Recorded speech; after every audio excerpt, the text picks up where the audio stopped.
Hello students, आप सब कैसे हैं बच्चों। आज हम एक न्यू वीडियो के साथ मिल रहे हैं। क्लास 11th के जो इकोनॉमिक्स है बच्चों, माइक्रो इकोनॉमिक्स जिसे हम वेस्टर सास भी कहते हैं, उसके यूनिट नंबर 5 को पढ़ेंगे। ठीक है। अब आप बोलेंगे कि सर यूनिट नंबर 5 तो हमने पहले पढ़ लिया है। तो यूनिट नंबर 5 जो हमने पढ़ा था बच्चों, उसमें हमने उपभोक्ता का व्यवहार पढ़ा था। हमने डिमांड वाला पोर्शन नहीं पढ़ा था।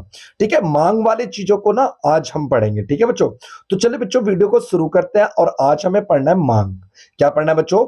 मांग, जिसे हम इंग्लिश में क्या कहते हैं? डिमांड कहते हैं। ठीक है, तो चलिए बच्चों पढ़ते शुरू करते हैं। मांग मात्रा। तो मांग मात्रा क्या होती है? वह वस्तु की वह मात्रा जिससे उपभोक्ता किसी निश्चित कीमत एवं निश्चित समय पर खरीदता है या खरीदने के लिए तैयार होता है, उसे मांग मात्रा कहते हैं। ठीक है बच्चों। सेकंड है बच्चों बाजार मांग। बाजार मांग क्या होता है? एक निश्चित समय अवधि में कीमत के एक विभिन्न स्तरों पर किसी बाजार में सभी उपभोक्ताओं द्वारा वस्तु की खरीदी गई मात्रा का योग बाजार मांग कहलाता है। मांग फलन क्या होता है बच्चों? यह किसी वस्तु की मांग और उसको प्रभावित करने वाले कारकों के मध्य फलनात्मक संबंध प्रकट करता है। तो देखो इसका एक सूत्र होता है बच्चों, डी। डी का मतलब होता है डिमांड, मांग। ठीक है। एफ का मतलब होता है फलन।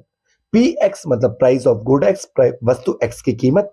पी आर मतलब होता है संबंधित वस्तु की कीमत। वाई का मतलब होता है उपभोक्ता की आय। टी का मतलब होता है टेस्ट। ई का मतलब होता है भविष्य की संभावनाएं। N number of firm. Y मतलब इनकम। ठीक है, एक्स्ट्रा एक्स्ट्रा नहीं सॉरी बच्चों। अब देखिए मांग का नियम। मांग का नियम क्या होता है बच्चों? मांग का नियम एक उल्टा उल्टा कह सकते हो आप, विपरीत कह सकते हो, संबंध प्रकट करता है वस्तु की कीमत और मांग के बीच। कीमत बढ़ती है तो मांग घटती है, कीमत घटेगी तो मांग बढ़ेगी। उल्टा संबंध दिखाता है। ठीक है, मांग का नियम। तो देख लेते हैं मांग के नियम को। यह बताता है कि यदि अन्य बातें समान हो तो किसी वस्तु की कीमत में वृद्धि होने पे किसी वस्तु की कीमत बढ़ेगी तो उसकी मांग मात्रा घटती है, और उस वस्तु की कीमत में कमी होने पर उसकी मांग मात्रा बढ़ती है। अर्थात कीमत तथा मांग के मध्य ऋणात्मक संबंध होता है। ठीक है बच्चों। मांग अनुसूची। मांग अनुसूची का मतलब होता है बच्चों तालिका। मांग अनुसूची वह तालिका है जो विभिन्न कीमत स्तर पर एक वस्तु की मांग मात्रा को दर्शाता है। ठीक है बच्चों, अलग अलग कीमत पे जो व्यक्तियों के द्वारा किया गया जो मांग होता है उसको मांग अनुसूची। आप अनुसूची की जगह शॉर्टकट में लिख सकते हो बच्चों, सिंपल भाषा में तालिका भी कह सकते हो। ठीक है। मांग वक्र क्या होता है? वक्र का मतलब होता है बच्चों चित्र। मांग तालिका एक रेखा चित्र प्रस्तुतिकरण मांग वक्र कहलाता है। अर्थात मांग वक्र कीमत के विभिन्न स्तरों पर मांग मात्रा को दर्शाने वाला एक वक्र होता है। यह ऋणात्मक ढाल का होता है जो वस्तुओं की कीमत और उसकी मांग के मध्य विपरीत संबंध बताता है। ठीक है बच्चों, आगे देखिए। यह हमारा मांग का चित्र है। तो मांग के चित्र के द्वारा हम मांग वक्र की ढाल को समझेंगे। ठीक है।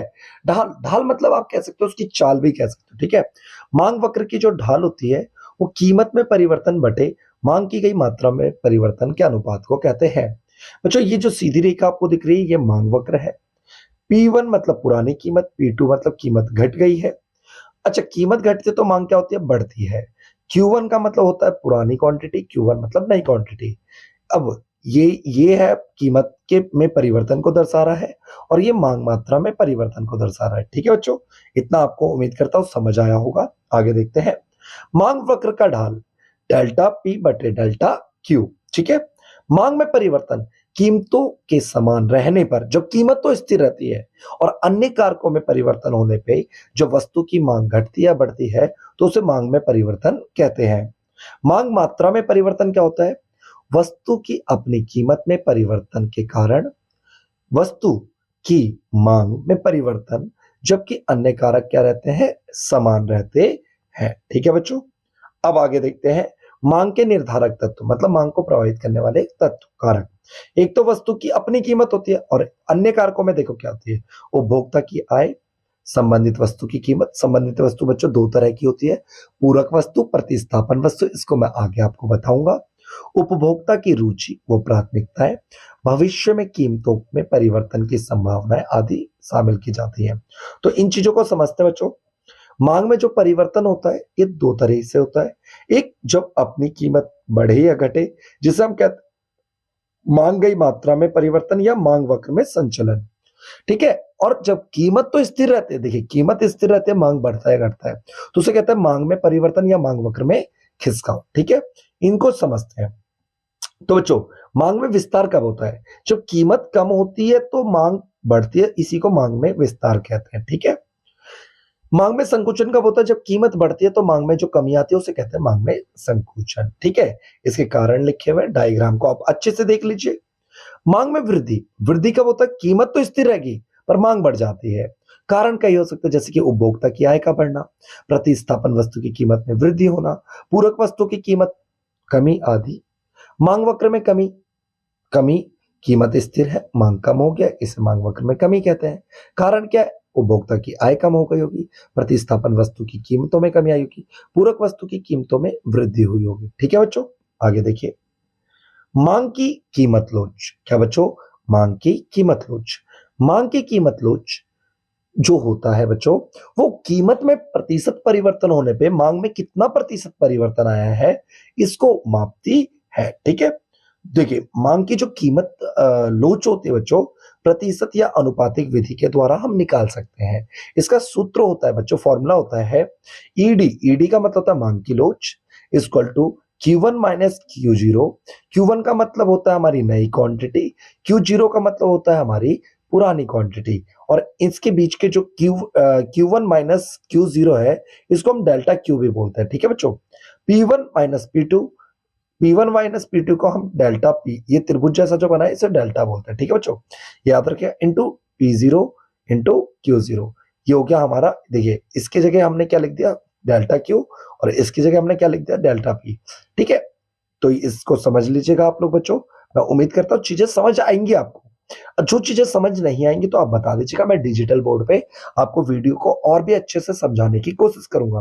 पर आप हमारा देखिए, आपको जो भी दिक्कत आती है वो कमेंट बॉक्स में प्लीज कमेंट करके बताया करें, ताकि उनको मैं चीजों को समझा सकूं। ठीक है, तो ये तो हमारी स्क्रीन रिकॉर्डिंग वाली वीडियो है, तो डिजिटल बोर्ड पे मैं खुद सामने आकर के चीजों को बताता हूँ, एक्सप्लेन करता हूँ। ठीक है बच्चों, मांग की लोच का एक और सूत्र होता है ईडी इक्वल टू मांग में प्रतिशत परिवर्तन बटे कीमत में प्रतिशत परिवर्तन।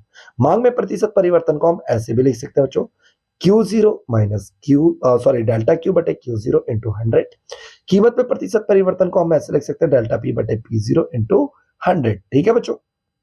अब देखिए, एक होती है बच्चों कुल व्यय विधि।